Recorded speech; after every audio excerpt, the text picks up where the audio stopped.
बोलो बद्री विशाल भगवान की। दोस्तों स्वागत करता हूं मैं आप सभी का अपने एक ब्लॉग में। और सबसे पहले आप लोगों को दिखाता हूं मैं भगवान बद्री विशाल, जहां का आज ये ब्लॉग होगा। और आप सभी लोग भी जरूर ले जाना है बद्रीनाथ, दर्शन जरूर कीजिए भगवान बद्री विशाल के। ये देखिए तो दोस्तों, जैसे आपको मेरी वीडियो के कैप्शन से और इंट्रोडक्शन से पता चल चुका है कि मैं जा रहा हूँ बद्रीनाथ धाम। मेरे साथ थे मेरे दोस्त दीपेंद्र नेगी, रोहित सजवान और सुरजीत रावत। तो दोस्तों, जब हम बद्रीनाथ धाम के लिए जाते हैं तो सबसे पहले मैं आपको बता दूं कि हमारे उत्तराखंड में 4 धाम हैं: बद्रीनाथ, केदारनाथ, गंगोत्री और यमुनोत्री। इसके अलावा पंच बद्री, पंच केदार और पंच प्रयाग का एक गाना भी है हमारे उत्तराखंड में कि पंच बद्री, पंच प्रयाग, पंच केदार ये किचन। तो जब हम अपनी बद्रीनाथ की यात्रा के लिए जाते हैं तो हमें 5 प्रयाग से होकर जाना पड़ता है। सबसे पहला प्रयाग जो हमें मिलता है वो है देवप्रयाग। देवप्रयाग के बाद जब हम आगे बढ़ते हैं तो हमें अगला प्रयाग मिलता है रुद्रप्रयाग। रुद्रप्रयाग से आगे जब बढ़ते हैं तब मिलता है हमें कर्णप्रयाग। कर्णप्रयाग से जब यात्रा आगे बढ़ती है तो मिलता है नंदप्रयाग। और नंदप्रयाग के बाद अंतिम जो हमें प्रयाग मिलता है वो है विष्णुप्रयाग। भगवान बद्रीनाथ धाम के बारे में मैं आप सभी लोगों को बता दूं कि भगवान बद्रीनाथ का धाम जहां पर स्थित है वहाँ पर श्री कृष्ण भगवान जी, जो मतलब विष्णु जी हैं, जो विष्णु जी ने वहाँ पर पूजा की थी, वो वहाँ पर तप कर रहे थे। तो एक बार मौसम बहुत ख़राब हो रहा था तो माता लक्ष्मी जी ने बेर के पेड़ का रूप का वहाँ पर आकार लिया। जब तपस्या के बाद भगवान विष्णु जी की आंखें खुली तो उन्होंने वहाँ पर माता रानी को पाया और वहाँ पर बद्रीनाथ धाम की स्थापना हुई। तब से इसे बद्रीनाथ धाम कहते हैं और इस यहाँ पर नारायण जी की और लक्ष्मी जी की पूजा होती है। हमारी यात्रा का जो पड़ाव शुरू होता है वो होता है जोशीमठ से। जो अभी आप यहाँ पर पार्क देख रहे थे ये है नंदा देवी पार्क। हमारे एक साथी सुरजीत रावत वो आजकल जोशीमठ में है, तो उन्हीं के साथ हमने इस अपनी यात्रा की शुरुआत की थी। यात्रा की शुरुआत में जब हम जोशीमठ में गए तो हमने देखा सबसे पहले ये हाथी पर्वत। हाथी पर्वत ही एक वो स्थान है, जब हम जोशीमठ में इंटर करते हैं तो सबसे पहले हमें जो दिखता है वो हाथी पर्वत दिखता है। सोए हुए हाथी के रूप में ये पर्वत है।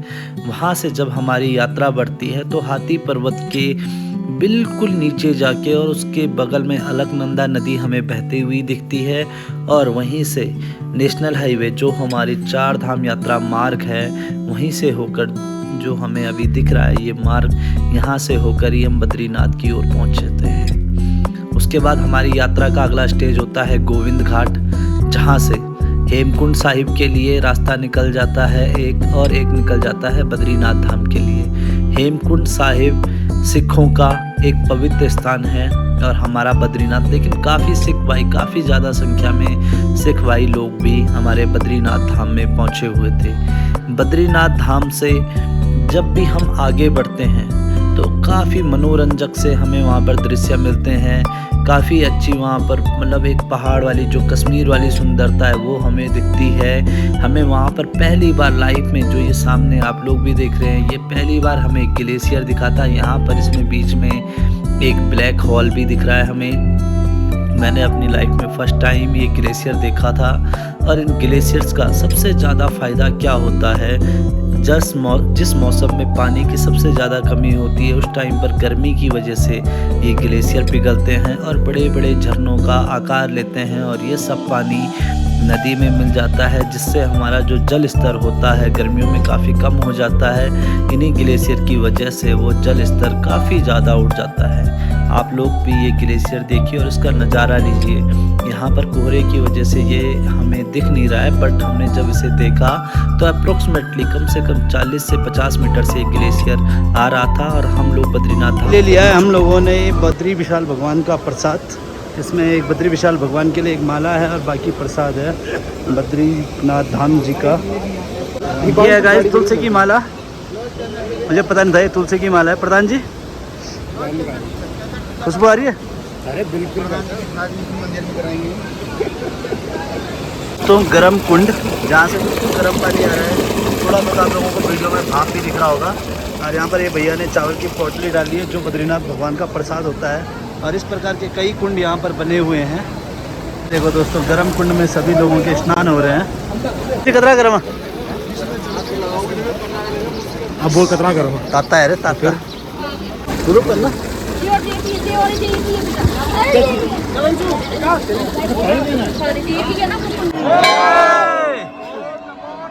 बोलो बद्री विशाल भगवान की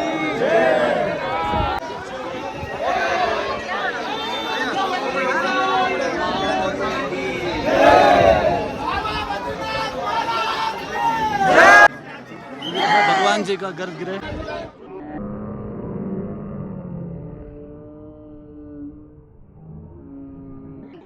फाइनली काफ़ी धक्के मुक्के के बाद दर्शन प्राप्त हो गए हैं भगवान बद्री विशाल जी के। और ये है उनका पूरा मंदिर। सामने से तो अलग लेकिन यहाँ से अलग दिखता है कुछ केदार बाबा के मंदिर की तरह। यह है बद्री विशाल भगवान का एंट्रेंस जहाँ से हम लोग अंदर गए थे। फाइनली मंदिर से दर्शन होने के बाद ये तुलसी की माताओं पत्तों की माला पहन के और भगवान बद्रीनाथ जी को अब हम यहाँ से कहेंगे गुड बाय और बढ़ेंगे आगे की ओर। तो दोस्तों अब मंदिर से दर्शन करने के बाद खाएंगे यहाँ के फेमस जलेबी और दूध।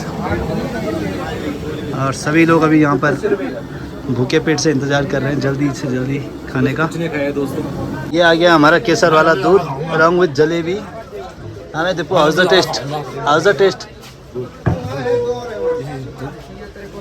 चलो अब हम भी टेस्ट करते हैं दूध जलेबी। दोस्तों ये जो बद्रीनाथ को मास्टर प्लान के तहत सरकार बना रही है उसमें ये बन रहा है एक शानदार सा होटल। दोनों साइड ये बिल्डिंग होगी इसमें। और जिस एरिया में अभी हम लोग खड़े हैं यहाँ पर बीच में एक ताल बनेगा। उसका थोड़ा बहुत डिज़ाइन भी तैयार हो रहा है ताल का। यहाँ पर आप लोग देख लीजिए। तो जब ये बन जाएगा तो काफ़ी प्यारा सा रहेगा ये यहाँ पे। तो एक बार और दोबारा आएंगे जब ये होटल यहाँ पर बन जाएगा। इसकी एक खासियत बताता हूँ मैं आपको। जो ये हमारे जौनसार साइड में या हमारे सीमांत क्षेत्रों में जो होता है दूर दराज के इलाकों में लकड़ी की नक्काशी से ही और पूरा लकड़ी की नक्काशी से ही एकदम 360 के एंगल में ये बनाया गया है। काफ़ी प्यारा सा और सुंदर सा ये लग रहा है। और ये है नर नारायण पर्वत। ये नर पर्वत है और ये है नारायण पर्वत जिनके बीच भगवान बद्री विशाल का मंदिर है। और भगवान बद्री विशाल यहाँ पर विराजमान है। ये है भगवान बद्री विशाल के मंदिर के पास बहता हुआ शानदार सा झरना। और जिसमें आप ऊपर से देख सकते हो ये ग्लेशियरों के जो ग्लेशियर हमारे आजकल पिघल रहे हैं उन्हीं के पानी से ये सब पूरा झरना है जो नीचे जाके पूरे नदी में मिल जाता है। तो दोस्तों बद्रीनाथ धाम के दर्शन करने के बाद अब हम लोग जा रहे हैं भारत के प्रथम गाँव माणा की ओर। और वहाँ से हमारा जो आगे का कार्यक्रम होगा वसुधारा वाटरफॉल में जाने का। तो इसी के साथ मैं ख़त्म करता हूँ अपना ये ब्लॉग। अगले ब्लॉग में दिखाऊंगा आपको मैं वसुधारा वाटरफॉल की जर्नी। तो बने रहें दोस्तों मेरे अगले ब्लॉग में। धन्यवाद।